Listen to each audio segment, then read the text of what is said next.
আসসালামু আলাইকুম, welcome back to my cooking studio by Sumi. আজ আমি আপনাদের তৈরি করা দেখাবো কিভাবে রোদে দেওয়ার ঝামেলা ছাড়াই আপনারা এটা রুমেই তৈরি করতে পারবেন। আমসত্ব এবং দুইটি টেস্টে কিন্তু আপনারা তৈরি করতে পারবেন। খুবই মজাদার খেতে এই আমসত্ব রেসিপিটি, আশা করছি আপনাদের ভালো লাগবে। তো চলুন ফ্রেন্ডস, দেখে নেওয়া যাক রেসিপিটা কীভাবে তৈরি করে নিতে হয়। তো তার জন্য প্রথমে আমি এখানে কাঁচা পাকা আম কিন্তু আমি নিয়ে নিয়েছি, আপনারা দেখতেই পাচ্ছেন। তো এই আমগুলো প্রথমে আমি কেটে তারপর কুসা থেকে ছাড়িয়ে নিয়েছি, ছোটো ছোটো টুকরো করে নিয়েছি। আপনারা চাইলে এগুলো কুচি করে তারপর গ্রেট করে নিতে পারেন, এতেও কিন্তু খুব সহজে তাড়াতাড়ি সিদ্ধ হয়ে যাবে। তো এখন একটা প্যান বসিয়ে দিয়ে চুলায় আমগুলো আমি এখানে অ্যাড করে দিচ্ছি।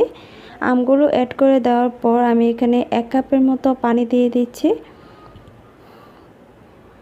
তো পানিটা দিয়ে দেওয়ার পর চুলার জালটা ধরিয়ে দিয়েছি, আপনারা দেখতেই পাচ্ছেন। আর এই মুহূর্তে আমি একটা প্যাচালার দিয়ে একটু নেড়ে ছেড়ে নিচ্ছি।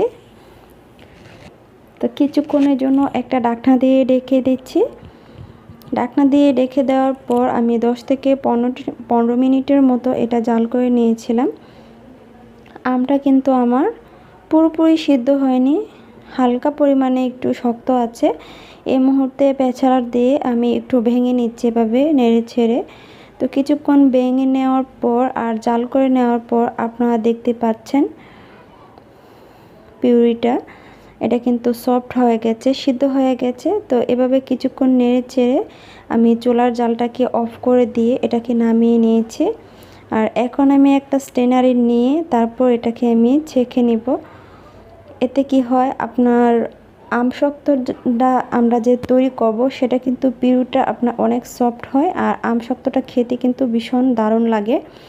আর উপরে কিন্তু প্রচুর পরিমাণে আঁশ থাকে। তো আপনারা চাইলে কিন্তু সরাসরি এটা তৈরি করে নিতে পারবেন। তো কিছুক্ষণ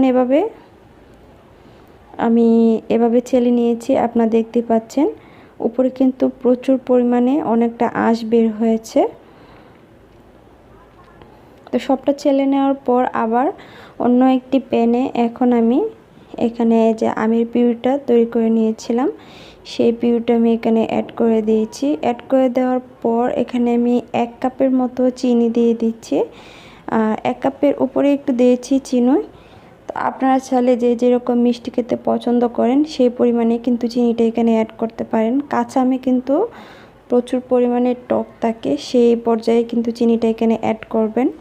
তো এখন আমি এখানে 1 চামচের মতো দিয়ে দিচ্ছি বিট লবণ, আর দিয়ে দিচ্ছি 1 চামচের মতো শুকনো মরিচের গুঁড়া। আর এখানে আমি একটা ব্যাচেলার দিয়ে মশলাগুলো একটু মিশিয়ে নিচ্ছি। তো আপনারা চাইলে যদি এক ধরনের আচার তৈরি করেন তাহলে কিন্তু এখানে 5 ফোড়নের গুঁড়া, ভাজা জিরার গুঁড়া সেগুলো কিন্তু অ্যাড করে এটা তৈরি করতে পারবেন। এখন আমি এখানে 1/2 চামচের মতো ভাজা জিরার গুঁড়া দিয়ে দিচ্ছি। যেহেতু আমি এই আচারটা 2 ধরনের তৈরি করব, বিশেষ করে আমার মশলা আচারটাই কিন্তু খেতে ভীষণ ভালো লাগে। তো আপনাদের দেখানোর জন্য জাস্ট আমি এটা 2 ভাবে তৈরি করে দেখাচ্ছি। তো কিছুক্ষণ জাল করে নেওয়ার পর আপনারা দেখতে পাচ্ছেন কালারটা অনেকটা চেঞ্জ হয়ে এসেছে, আর এটা কিন্তু টেনে আগের চেয়ে অনেকটা ঘন হয়ে গেছে। তো এই পর্যায়ে আমি এখান থেকে অর্ধেকটা আচার নামিয়ে নিব।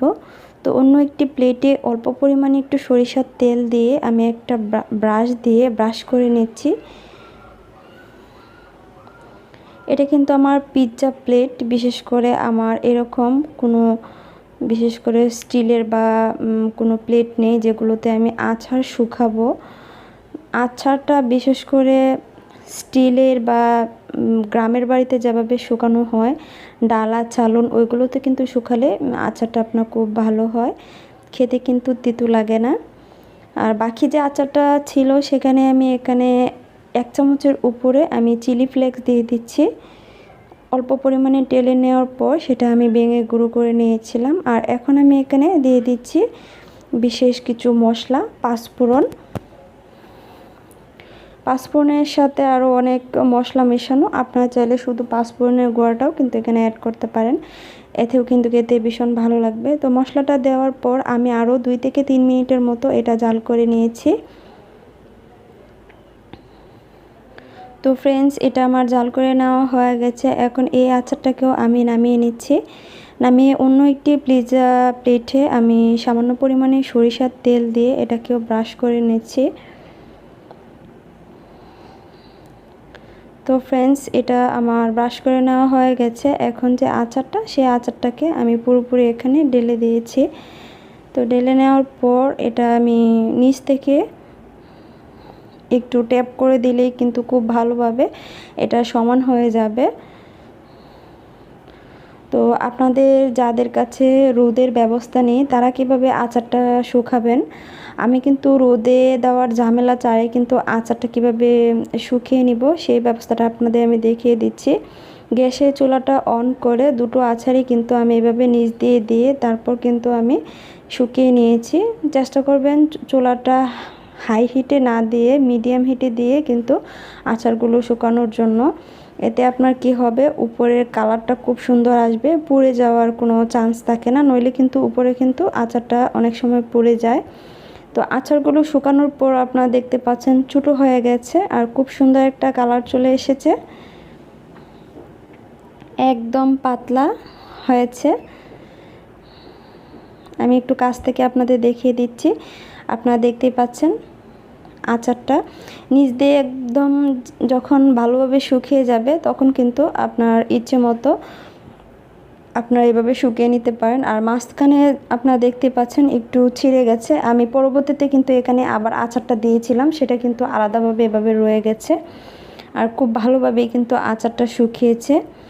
এই আচারটা আমি একটু এখানে বেশি পরিমাণে রেখেছিলাম, এটা একটু মোটা হয়েছে যেহেতু আমি এখানে চিলি ফ্লেক্স দিয়েছি। এই আচারটা খেতে আমার ভীষণ দারুণ লাগবে, মশলা আচারটাই আমার খেতে ভীষণ ভালো লাগে। তো আপনারা দেখতেই পাচ্ছেন, আপনারা চাইলে এভাবে রোদে দেওয়ার ঝামেলা ছাড়াই কিন্তু রুমে আচার শুকিয়ে নিতে পারবেন। আর যাদের কাছে রোদের ব্যবস্থা আছে তারা চাইলে রোদেও এই আচারগুলো শুকিয়ে নিতে পারবেন। আর বিশেষ করে আপনাদের একটা টিপস দিয়ে দিচ্ছি, যারা আচারটা তৈরি করবেন শুকানোর জন্য অবশ্যই ডালা, চালন, কুলা বা গ্রাম্য পদ্ধতিতে আপনারা চাইলে স্টিলের যে কোনো পাত্রে আচারটা শুকিয়ে নেবেন। এছাড়া কিন্তু সিলভারের যে কোনো কিছুতে আচারটা শুকাতে গেলে আচারটা খেতে কিন্তু তিতো লাগে। ভিডিওটি ভালো লাগলে যারা এখনও আমার চ্যানেলটি সাবস্ক্রাইব করেননি তারা সবাই সাবস্ক্রাইব করবেন। আল্লাহ হাফিজ।